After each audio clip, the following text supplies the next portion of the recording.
It has never been safe to be an activist or political dissident. You could be subject to harassment, intimidation, imprisonment, physical assault, or even murder. In the past, escaping your country of origin was an important step towards finding safety. But with the expansion of tools available to authoritarian governments, activists can now be affected by what's known as digital transnational repression. These tools allow governments to reach beyond borders and gain access to activists' social media and email accounts through surveillance and hacking attempts. In speaking with dissidents who have relocated to Canada, it's clear that digital transnational repression is having a serious impact on the advocacy work, sense of security, and emotional welfare of these communities. But there is little support for victims who experience such targeting, and policy efforts to date have been insufficient. For diaspora communities, digital tools are often the only means of staying in contact with loved ones back home. Activists have been forced to move all around the world. We don't have the luxury of direct and physical communication. At a certain point, you need to differentiate between your political life and your personal relationships.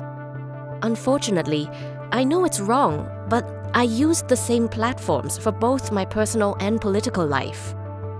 Technology is critical for transnational advocacy work, and it keeps exiled activists connected to fellow activists in their home country.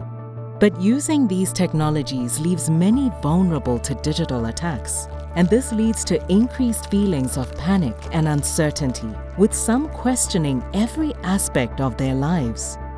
It has created in me permanent paranoia and constant anxiety about violating my privacy and using it against me. This affected my emotional relationships as well and created a state of psychological instability. I don't usually feel as free as I used to be to connect with any public Wi-Fi.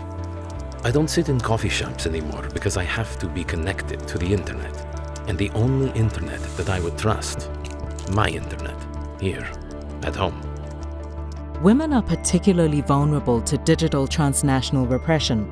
While online attacks like rape threats, forged intimate photos, and death threats are dangerous on their own, these can often culminate in physical aggressions.